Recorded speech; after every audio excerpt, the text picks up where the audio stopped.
Finger Lakes National Forest is absolutely breathtaking from 18,000 feet.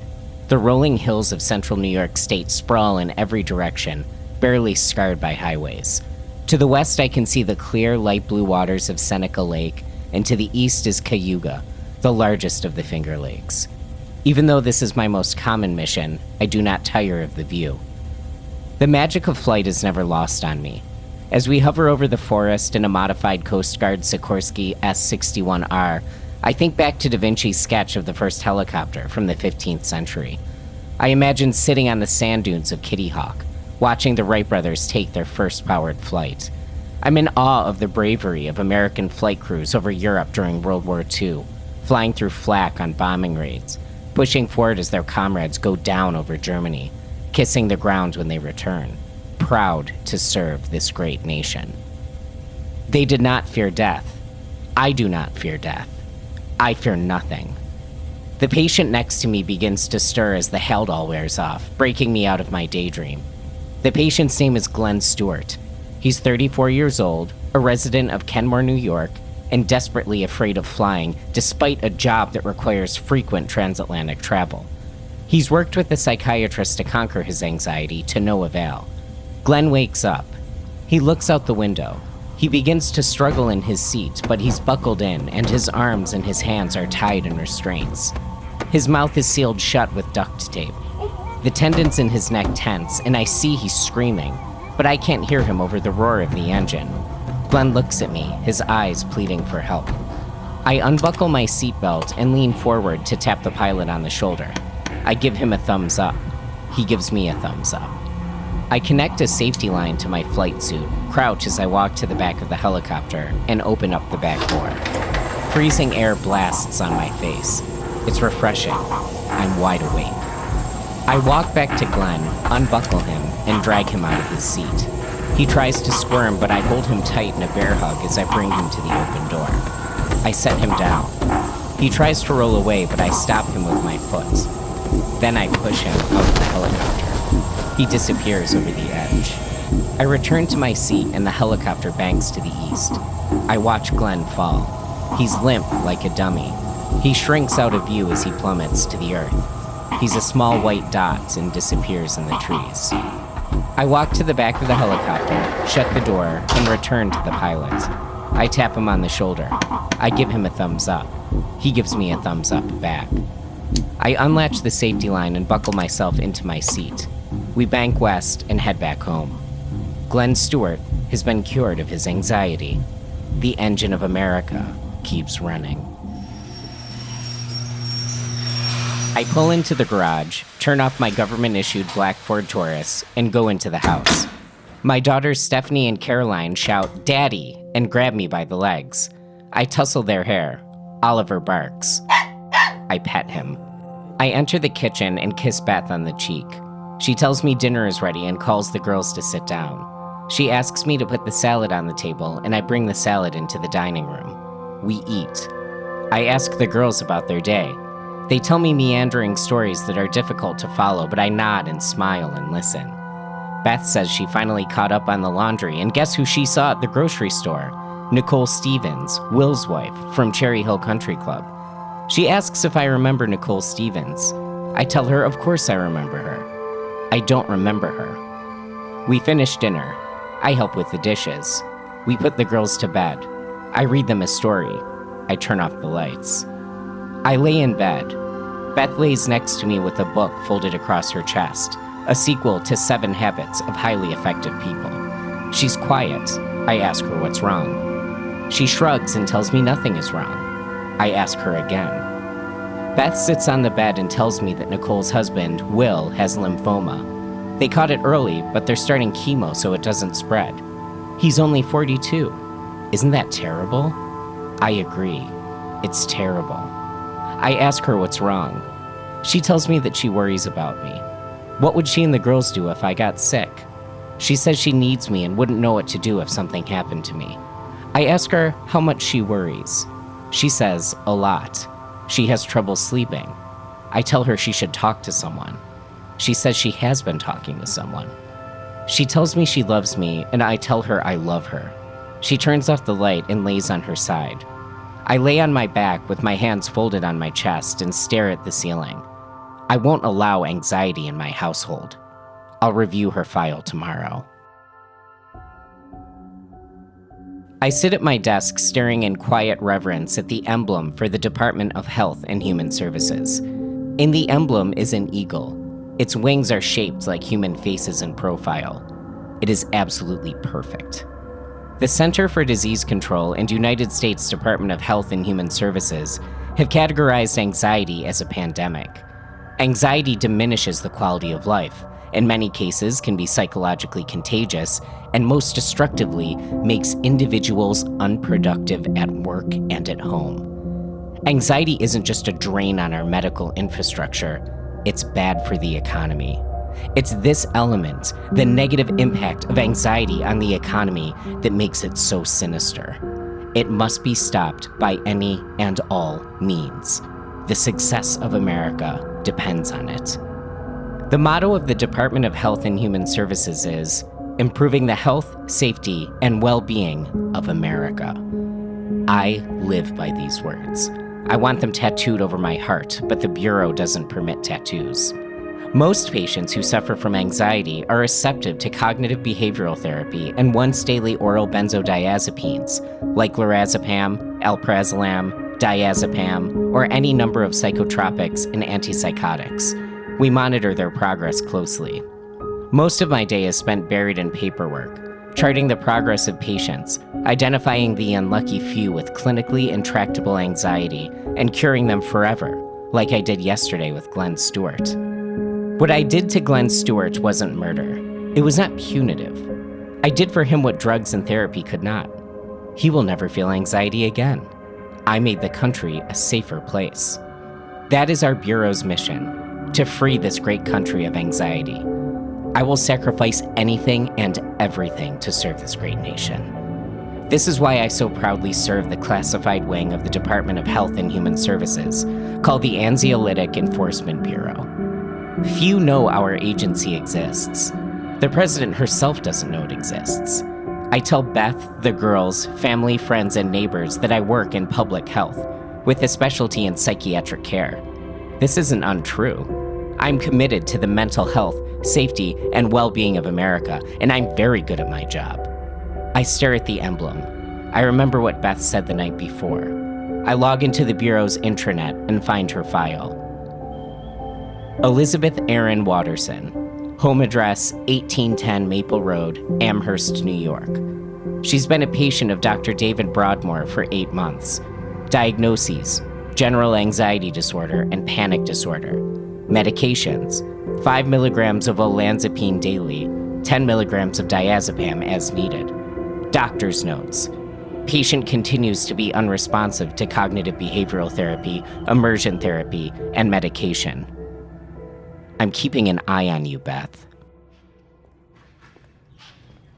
2 weeks have passed, and I'm walking Marianne Flynn down a cinder block-lined hallway several stories below the Health and Human Services building. I don't hold her by the arm, nor is she handcuffed. She's too afraid to run. If she could run, there'd be nowhere to go. Marianne suffers from severe anxiety in public settings. She's afraid of strangers. Despite several years of state-mandated cognitive behavioral therapy and multiple attempts at immersion therapy, her condition has only gotten worse. She cannot hold down a job, which is an insult to hardworking Americans everywhere. Her shoes squeak on the linoleum floor, and this annoys me. She asks where we're going. I tell her we're almost there. She asks how she got there. I don't answer because I don't know. I wasn't part of the extraction team. She asks if she's in an institution. I tell her she isn't. She begins to ask another question but can't finish the sentence. This is just as well, as we've arrived at our destination. Room 207D, the observation theater. I open the door to a dark room. She freezes. I ask her to go in. She doesn't move. I use a nicer tone. She asks if I could please turn on the light, and I tell her I'll turn on the light when she enters the room. She goes inside. I shut the door behind her and lock it. The lights turn on, and she screams. I have locked Marianne in our state-of-the-art observation theater, reserved for patients suffering from intractable agoraphobia. It's a circular room with soft walls and a soft floor. It has a glass dome for a ceiling, like an old surgical theater. Beyond the glass are rows of seats, set in a circle, so that Marianne can be observed by new recruits at all times. Marianne has nowhere to hide in the room. Recruits will watch her in shifts. She can see them, and they can see her. The recruits are told not to make any facial expressions, sudden movements, or react in any way to the patient on the observation floor. Blank, strange faces will stare at her all night and day. This treatment is called extreme immersion therapy. The goal is for Marianne to experience sustained, drastic anxiety for so long that she eventually becomes numb to her agoraphobia. If she's responsive, she'll be put in a treatment center where she will undergo months of eye movement desensitization and reprocessing therapy to erase the specific memories of being locked in the observation theater, but the positive results of the extreme immersion therapy will remain. This serves to both protect the secrecy of our agency and to turn out productive, anxiety-free citizens who can return to the workforce. If Marianne does not respond to treatment in the observation theater, she will remain there until she ultimately begins refusing food and water and expires. Our agency tries to avoid death whenever we can, but it is the end game more often than not. For instance, we subjected Glenn Stewart, the man I threw from the helicopter, to multiple attempts at extreme immersion therapy, ranging from locking him in flight simulators to forcing him to undergo supervised skydiving. He responded to none of our attempts to cure him, so ultimately, a panel of 11 experts determined his fate. It is critical for the recruits to witness Marianne's therapy firsthand, and for their own reactions to be closely observed. The agency can't afford to take on anyone who might object to the lengths we're willing to go to protect the American economy. Every recruit goes through intensive daily therapy while they're at the academy. Agents are only selected if they fit the criteria for antisocial personality disorder, commonly known as sociopathy, as detailed in the Diagnostic and Statistic Manual for Mental Disorders, 6th edition. I fit all the criteria for sociopathy, as described in the DSM-6, with flying colors. I do not love Beth. I do not love our girls, but it is convenient to have them around. I do not love the United States, because the word love falls short. I respect the United States beyond comprehension. I wish I myself could be the United States, its government, and its armed forces. It is the perfect model of absolute power. I wish I could be married to it. I wish I could have daughters with it. The best I can do is serve it and wield the small power it allows me. I can protect it and its economy. I will keep the engine running. I will weed out anyone and anything that stands in its way. I walk down the long hallway back to the elevator and to my desk. Once I'm at my desk, I text Beth and ask her what's for dinner. She texts back that she loves me and asks me how my day is going, and this annoys me because she hasn't answered my question. Weeks later, I'm awoken by Beth. It's a little after 3 a.m. She's on her side, turned away from me, and sobbing. I put my hand on her shoulder and ask what's wrong. She talks without facing me. Beth says she's had the nightmare again, the one where she's eating dinner with the girls and there's a knock at the door. She goes to answer it, and there are 2 police officers holding their hats, their faces set in sympathetic frowns. They tell her I've had a heart attack at work. She collapses in the hallway, and they turn away, closing the door behind them. She wails in the hallway, helpless, and the girls come running to her before she wakes up. She apologizes for waking me and explains that she can't get the thought out of her head about what she would do if she ever lost me. I rub her shoulder to calm her down, and eventually she stops crying, then falls asleep.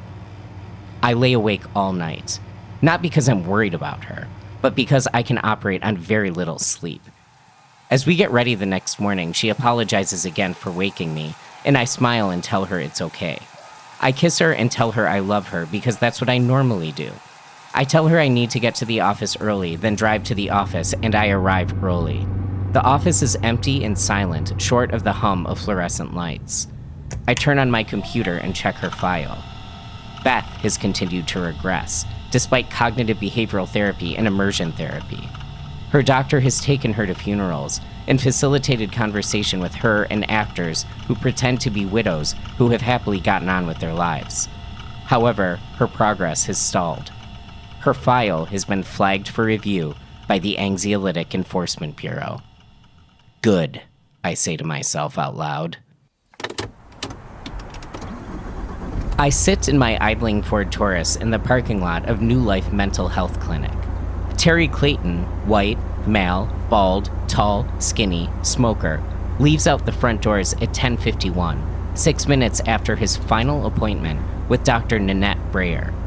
He gets in his Chevy Cavalier and turns it on.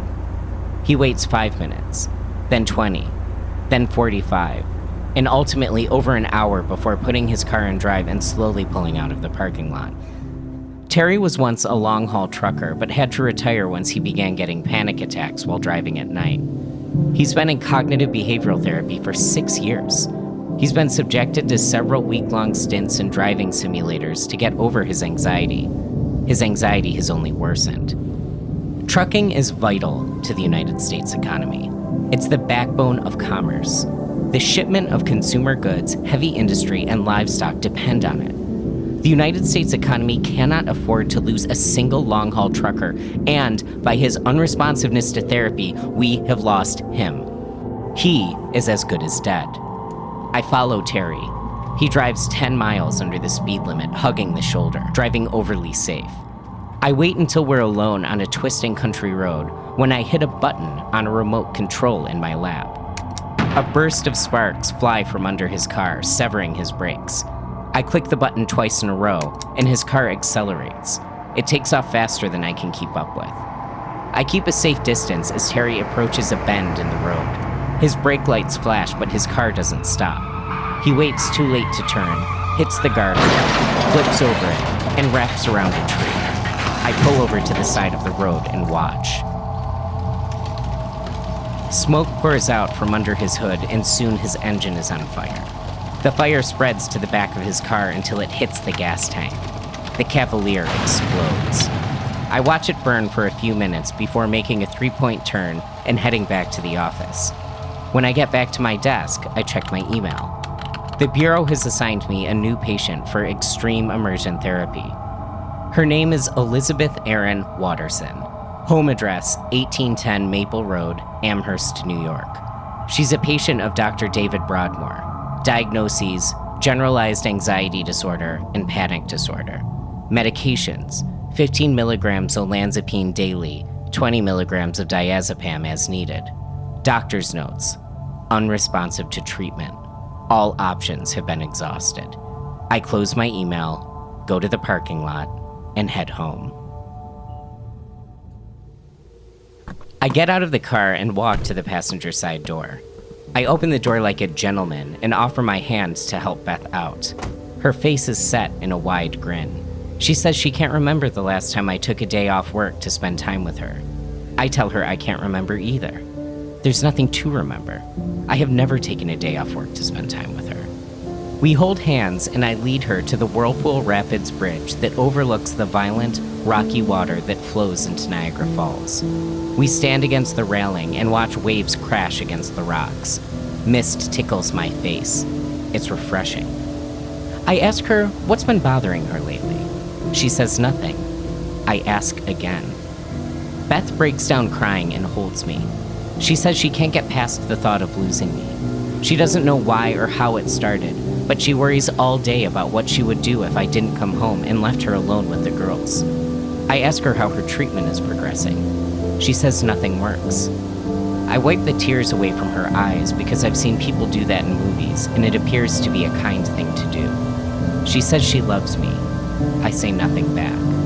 I have made up my mind. It is time to cure Beth of her anxiety. She will never have to worry about losing me again. In one motion, I jump over the railing into the rapids. Immediately, I go under and lose sense of which way is up and which way is down. My shoulder crashes against a boulder, and I feel my humerus shatter. If Beth is screaming, I cannot hear her. The water tosses me against the rocks. More bones break. I feel intense pain, but I feel no fear. I am bravely doing my duty and serving the United States of America. As the water rushes me to Niagara Falls, I am overwhelmed with pride. Beth will need to get a job, perhaps two, to support the girls. She will become an active member of the United States economy. In ending my life, I have done my part to keep the engine of this perfect country running. I have made the ultimate sacrifice. As I near the precipice that will send me over the falls, I do not think about heaven. I do not think about hell. I think about the United States of America. I want to be reincarnated as the United States. I want to become all the stars on the flag. I want to become red and white stripes. I have done my duty to improve the health, safety, and well-being of America. I am this great nation.